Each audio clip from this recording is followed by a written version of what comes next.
Next up, we've got Simon Rosenbaum from the University of New South Wales talking to us about imagining the mental health workforce of the future. So taking lessons from humanitarian contexts. Simon is a senior associate professor in the Faculty of Medicine and Health, Discipline of Psychiatry and Mental Health, University of New South Wales, Sydney. Simon's research focuses on physical activity and mental illness with a focus on populations exposed to trauma. Simon's published over 250 peer-reviewed publications on exercise and mental illness, and is the president of the Australasian Society for Traumatic Stress Studies and co-chair of the Olympic Refuge Foundation's think tank on sport and displacement settings. Simon was previously a mental health officer with the United Nations in Bangladesh as part of the Rohingya refugee response, and he has developed workshops in over 25 countries. Please welcome Simon Rosenbaum. Thank you. Okay, good morning, everyone. I realise that I've got about 15 minutes before lunch, so everyone's going to be waiting to get outside, so I'll try and keep this very, very quick. Firstly, I'd like to acknowledge the traditional custodians of the land, the Gadigal and Bidjigal people, and pay my respects to any First Nations people here or online. I'd also just like to acknowledge diversity of knowledge and where knowledge comes from, and in particular lived experience voice, and I think it's been amazing equally well to see that transition over time and how that's been prioritised, and it's definitely had a big impact on the work that we've done as well. What I'm going to share today is my knowledge through experience, not through lived experience. Sorry, through training is what I mean to say. Okay, so the workforce of the future. Just one thing that I want to pick up on, I'm not talking about physical health today. I'm talking about physical activity, but I'm not talking about physical health. And I'm going to hopefully convince you of all the other benefits that we can offer. And there's been a lot of talk around social determinants, around poverty, around how these sorts of approaches can actually influence and have an impact in that side of things as well, even in some of the poorest and most poorly resourced settings in the world. So my background, I'm an exercise physiologist. The word exercise appears, I think, once in this whole presentation. I'm not going to use it. So the other thing that I really want to stress is that I'm not here putting an individual lens on things, saying that it's people's fault that their lifestyle is poor. That's absolutely not what we're saying. We're saying that we're failing to provide the systems, the structures, the supports that can actually help people who need it the most to benefit from these sorts of interventions. So my background is as an exercise physiologist. I've spent the last 4 or 5 years focusing on refugee populations and contexts, mostly in situations around the world. As part of the Ukraine response, I've been working in Moldova and Poland, running workshops there. I did a contract in northeast Nigeria remotely with the United Nations, and been also working in Bangladesh with the Rohingya response, and I'll share a little bit about all of that work. This photo was taken a week ago in Bangladesh, and Gulsha Kurt, who's a postdoc working with us, is up the back, where we were working with clinical psychologists working in the world's biggest refugee camp. And I'll share a little bit about how that works and why sport, why physical activity, because it might sound a little bit bizarre. Okay.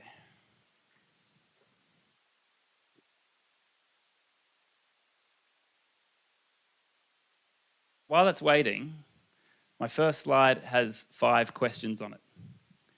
And they're questions that I don't remember off the top of my head, so hopefully they appear on the slide.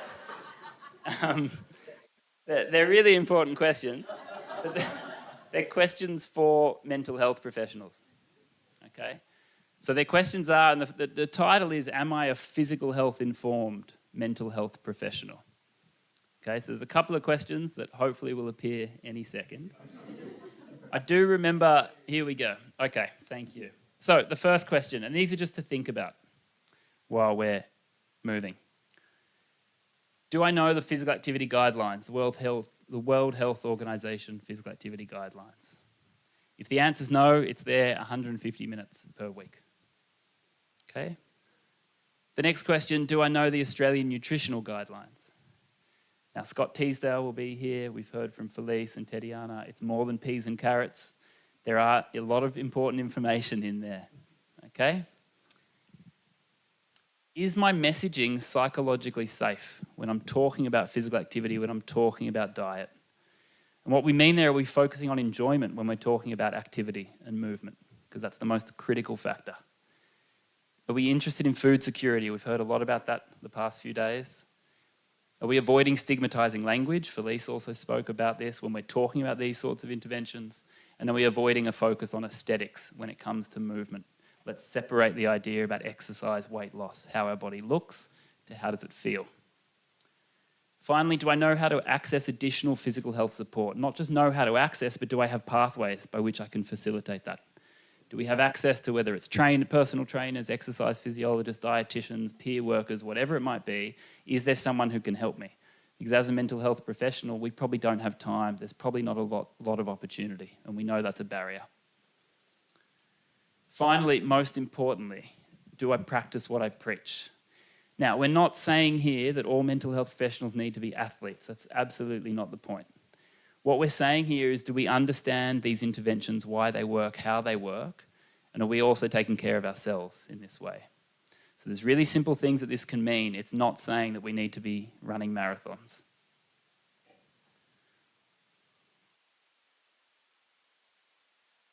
Okay, now for the physical health professionals in the room, am I a mental health informed physical activity or diet professional?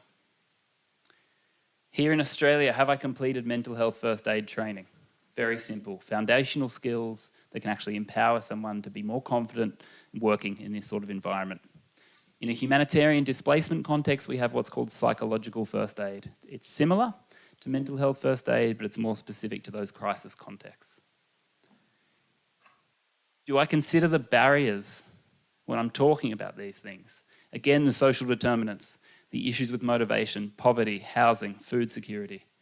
Are we actively considering those things when we're designing interventions, when we're delivering those interventions, and when we're actually working with people? Because these are the most critical things. And I agree with all the sentiments that there's no point telling someone to go for a run or do some push-ups if these things aren't addressed. Again, the same thing around the safety of those messaging, which we know is critical. And the same question, do I know how to access additional mental health support? Do I know how to refer clients who need additional support to mental health professionals? Now, Andrew Watkins is here, who has a fantastic voice, and I'm going to do this quickly. I've got 5 key takeaway messages. They're all songs, so hopefully they stick in your head. I'm not going to play them, but if you want to sing, go for it. Beautiful. Thanks, Andy. Well done. The Beatles. The key message here, some people need more support with these things than others. Now, the critical mistake that I think we're making is this: the resources don't match the needs of the individual. Now, if we're working with someone with a persistent, serious, long-term mental illness that's having trouble with poverty or with housing, whatever it might be, we need to make sure that the resources we're providing around lifestyle and around these sorts of interventions match the needs of those people. Now, I don't think there's any situation or any setting that there isn't an appropriate intervention. It's just that the resources don't meet the needs for that person. And I think too often even in research, we underfund, under-resource lifestyle-based interventions. We conclude they don't work. Now, that's true, but they haven't worked because they're not resourced appropriately. So we've got to stop setting things up to fail. Andy? Looking for the best about sports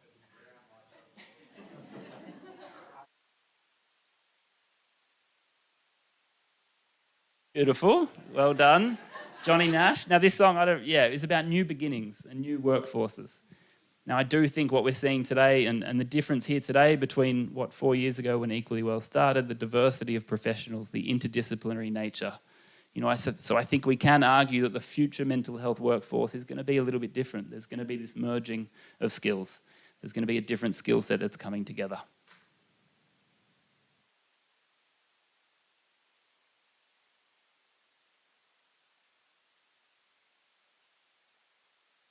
Keep going. Okay, Cyndi Lauper. This one gets stuck in my head. And this is a point I really, really want to pick up on. These sorts of interventions can be a safety net for people.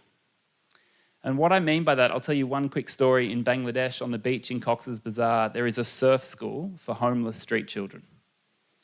So just think about that again. So this is a surf program where people can go surfing for kids that are living on the street. Now, how does that work? They come there because they get mentorship, they get food, they get something to do, and there's a reason to being and belonging. Through that opportunity, they then can engage in other things. They can get access to whether it's healthcare or whatever they might need through that support network. And one thing that I think we're really terrible at here in Australia is utilising these interventions as a safety net. If we think about the stigma, that some people have towards accessing traditional mental health services, there are things like these programs that we know people will turn up to and they can engage. And we can actually capture that and use that as an opportunity to then funnel people into traditional mental health services. So a really good example, we keep talking a lot about putting exercise services in mental health facilities, but how about flipping that model and putting mental health professionals inside community sport organisations, inside gyms, inside environments and settings where we know young people in particular are, and people that we often refer to as hard to reach. Finally, co-design. We know this is absolutely critical. And I'll save you there, Andrew. We don't need any more. I'm just going to check the time. Okay, we're nearly done. I have a 2-minute video that I'm just going to play now, which will give a little bit more information about the work that's happening overseas and hopefully a bit of context.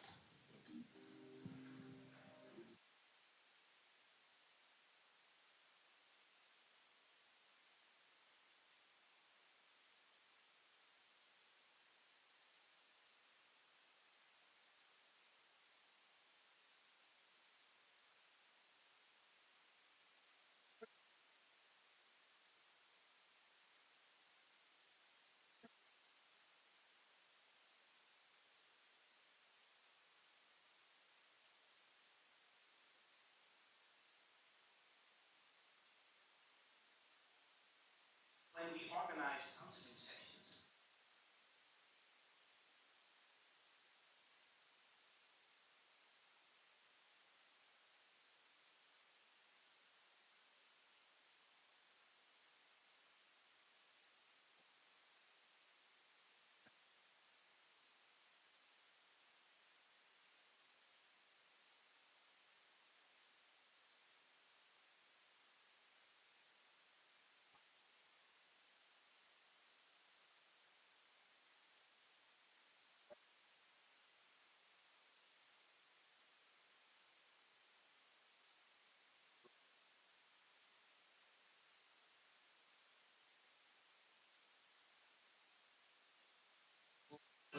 We should do some ourselves.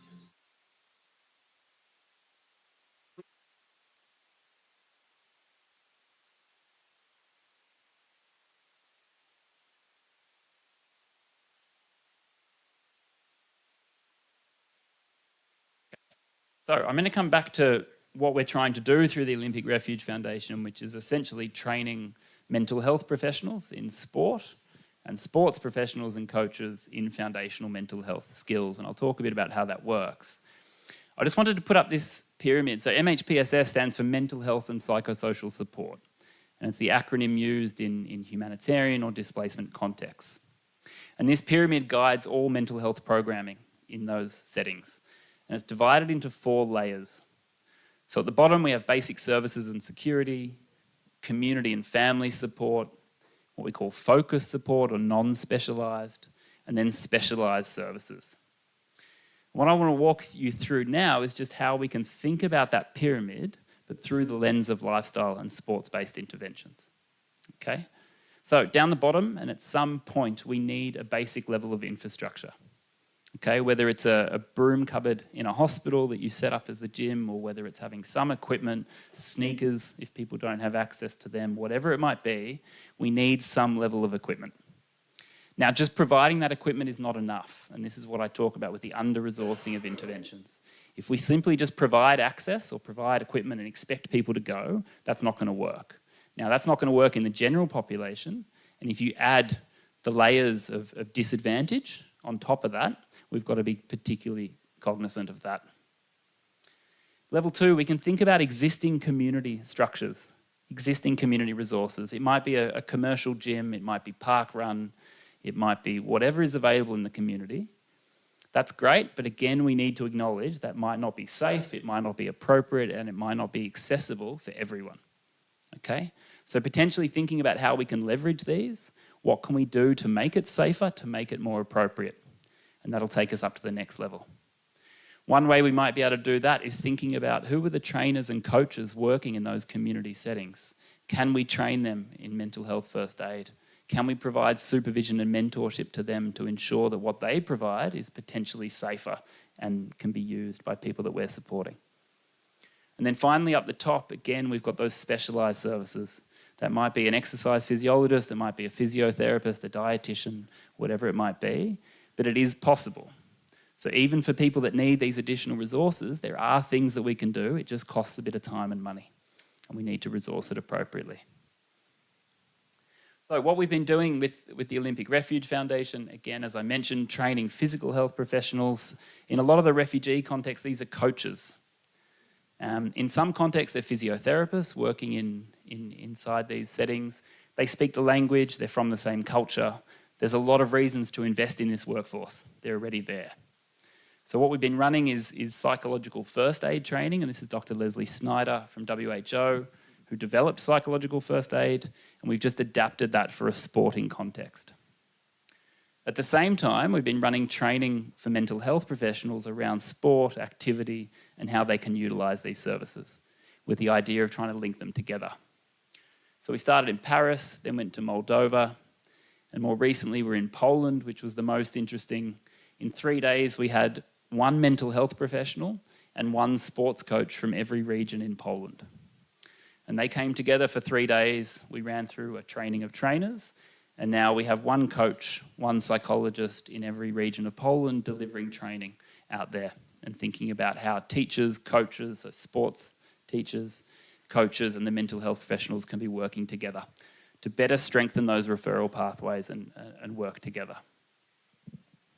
Now, finally, in the last, I think, 2 minutes that I've got, I want to briefly mention about ADDI Moves, a program that we really owe a lot to Jackie Curtis and also the Ministry, the New South Wales Ministry of Health, for funding this initial work.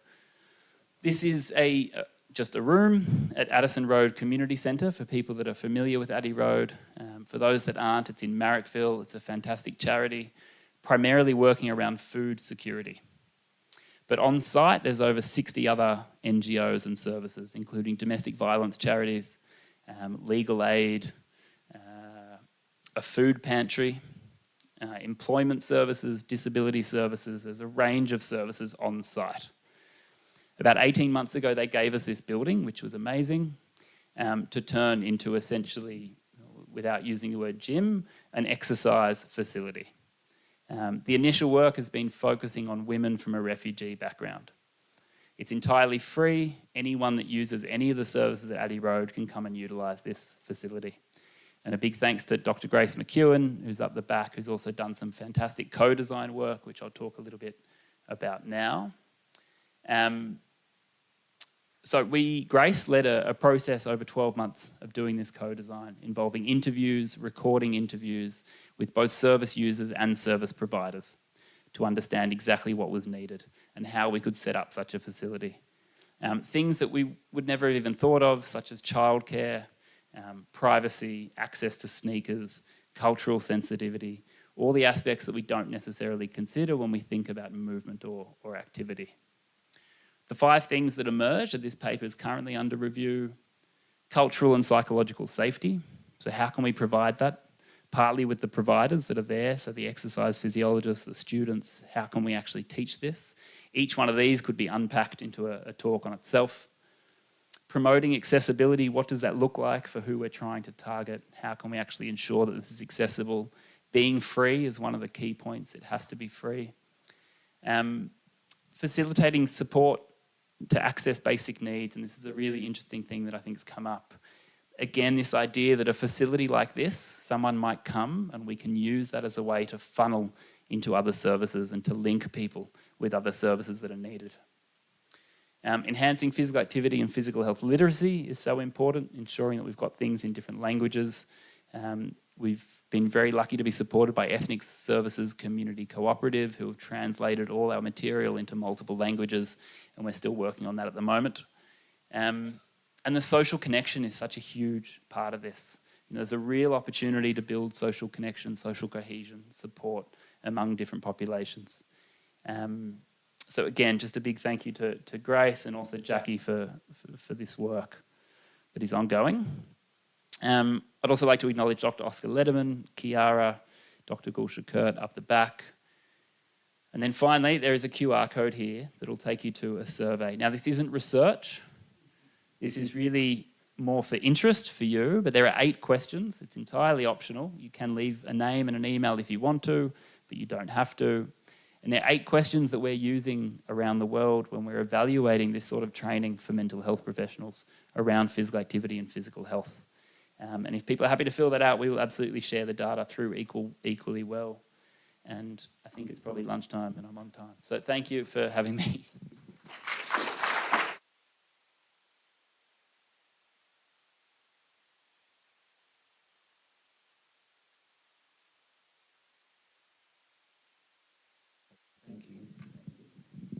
Now, we are actually at lunchtime, but given that other presenters have had an opportunity to answer a few questions, does anyone have any burning need to ask some questions before lunchtime, or are we all just really keen to get to lunch?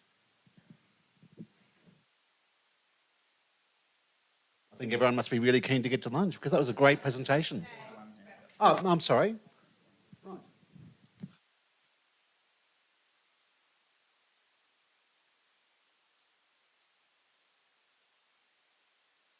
Hey Simon, thanks for your presentation. It was really great.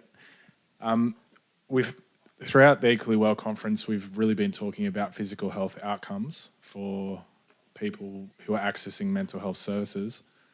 However, it doesn't seem like we've had a lot of time to think about what physical health outcomes we're actually aiming for, and what does a good life look like for someone, and what physical health outcomes are we aiming for in Equally Well, but also for when we're supporting people, what would be the outcomes and thoughts around a starting point for measuring physical health outcomes for people?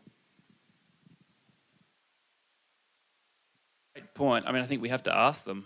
I think that's the first thing. I mean, Faye Jackson, if you've ever heard Faye, she has this great piece of advice where she says the first question needs to be, what is the first question?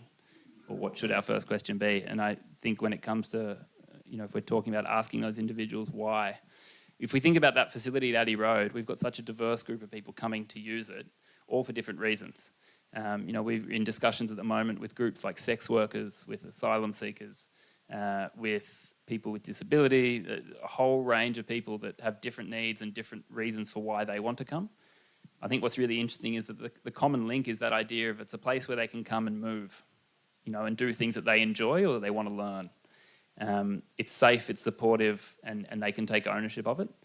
The different outcomes might range from distress through to physical activity minutes, through to cardiorespiratory fitness, to metabolic risk, whatever it might be. It doesn't actually matter in terms of what we're trying to achieve with that. So it's probably not really answering your question, but I guess we can measure a range of different things. The question needs to be, why are we measuring it? What's that data for? Why is that person in front of you? Why do they want to come? And what do they want to achieve? And how can we support them to do it? Thanks.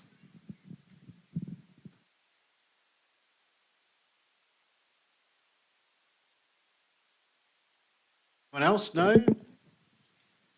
I can't see any hands. All right. Thank you very much, Simon. Really great presentation.